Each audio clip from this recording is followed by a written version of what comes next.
Hello students, আমার চ্যানেলে তোমাদেরকে স্বাগত। শুরু করছি 2026 মাধ্যমিক পরীক্ষার্থীদের জন্য বাংলার একটি ক্লাস। দেখতে পাচ্ছ সুবোধ ঘোষের লেখা বহুরূপী গল্প আমরা পড়ছিলাম। আজকে পর্ব 2। এই বহুরূপী গল্প থেকে আমরা কি পড়ছিলাম না, অতি সংক্ষিপ্ত উত্তর ভিত্তিক প্রশ্ন উত্তর আমরা কিন্তু পড়ছিলাম। তো আজকে দ্বিতীয় পর্ব। প্রথম পর্ব আমরা কিছুটা প্রশ্ন করেছি, আজকে দ্বিতীয় পর্বে আমরা কিছুটা অতি সংক্ষিপ্ত উত্তর ভিত্তিক প্রশ্ন উত্তর করবো। ঠিক আছে, তো চলো শুরু করি ক্লাসটি। না, সুবোধ ঘোষের লেখা বহুরূপী থেকে অতি সংক্ষিপ্ত উত্তর ভিত্তিক প্রশ্ন ও উত্তর। এই যে সুবোধ ঘোষের লেখা বহুরূপী গল্প। ঠিক আছে, চলো শুরু করি ক্লাসটি। চমকে উঠলেন জগদীশবাবু। জগদীশবাবুর চমকে ওঠার কারণ কি?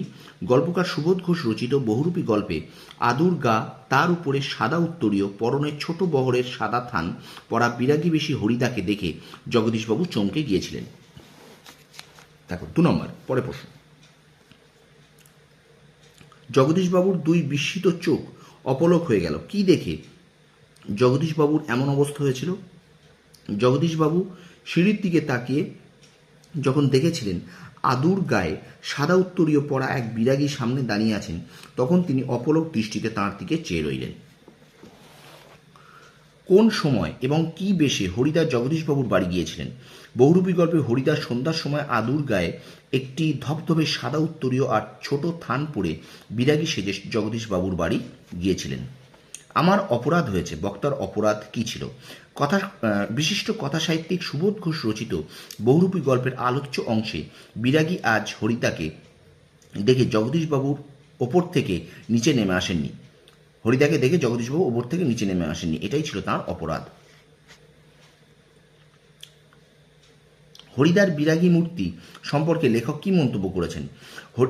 বিরাগীকে দেখে লেখক মন্তব্য করেছেন, সীমার ওপার থেকে তিনি যেন হেঁটে এসেছেন।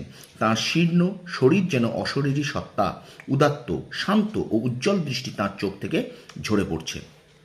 হতেই পারে না। কি হতে পারে না বলে বক্তার ধারণা?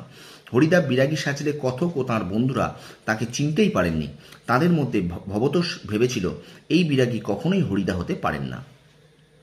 তিনি আপনার চেয়ে কিছু কম নয় তিনি বলতে বক্তা কাকে বুঝিয়েছেন? প্রখ্যাত গল্পকার সুবোধ ঘোষ রচিত বহুরূপী গল্পের আলোচ্য অংশে তিনি বলতে বক্তা পরম করুণাময় ঈশ্বরকেই বুঝিয়েছেন। বিরাগীর মতে পরম সুখ আসলে কি? বিশিষ্ট গল্পকার সুবোধ ঘোষের বহুরূপী গল্পে বিরাগীর মতে পরম সুখ হল সমস্ত সুখের বন্ধন থেকে মুক্ত হওয়া। পরে প্রশ্ন দেখো, বিরাগীর কাছে জগদীশবাবুর প্রাণের অনুরোধটি কি ছিল এবং তা শুনে বিরাগী কি বলেছিলেন? জগদীশবাবু বিরাগীকে তাঁর বাড়িতে কিছুদিন থাকতে অনুরোধ করেছিলেন।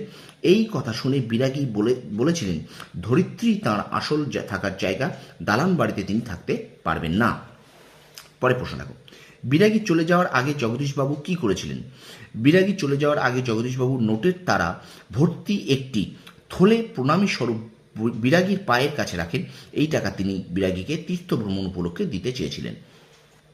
পরের প্রশ্ন, ভ্রমণ করে দেখবার তো আর কোনো দরকার হয় না, কেন ভ্রমণ করে দেখবার দরকার হয় না?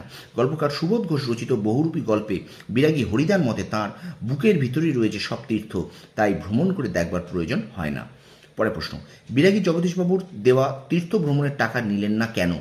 বিরাগীকে জগদীশবাবু তীর্থ ভ্রমণের টাকা দেওয়ায় তিনি বলেন তাঁর বুকের ভেতরেই রয়েছে সব তীর্থ, তাই তাঁর ভ্রমণ করে তীর্থ দেখার কোনো প্রয়োজন হয় না।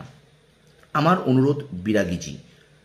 বক্তা বিরাগীজিকে আমার অনুরোধ বিরাগীজি। বক্তা বিরাগীজিকে কি অনুরোধ করেছিলেন? গল্পকার সুবোধ ঘোষের বহুরূপী গল্পের আলোচ্য অংশের বক্তা জগদীশবাবু বিরাগীজিকে তীর্থ ভ্রমণের জন্য কিছু টাকা দিতে অনুরোধ করেছিলেন। জগদীশবাবুর তীর্থ ভ্রমণের জন্য কত টাকা দিতে চেয়েছিলেন? সুবোধ ঘোষের বহুরূপী গল্পের জগদীশবাবুর তীর্থ ভ্রমণের জন্য বিরাগীকে 100 টাকা দিতে চেয়েছিলেন। বলতে বলতে সিঁড়ি থেকে নেমে গেলেন বিরাগী। কি বলতে বলতে নেমেছিলেন? আমি যেমন অনায়াসে ধুলো মারিয়ে চলে যেতে পারি, তেমনি অনায়াসে সোনাও মারিয়ে চলে যেতে পারি। একথা বলতে বলতে বিরাগী সিঁড়ি দিয়ে নেমে যান।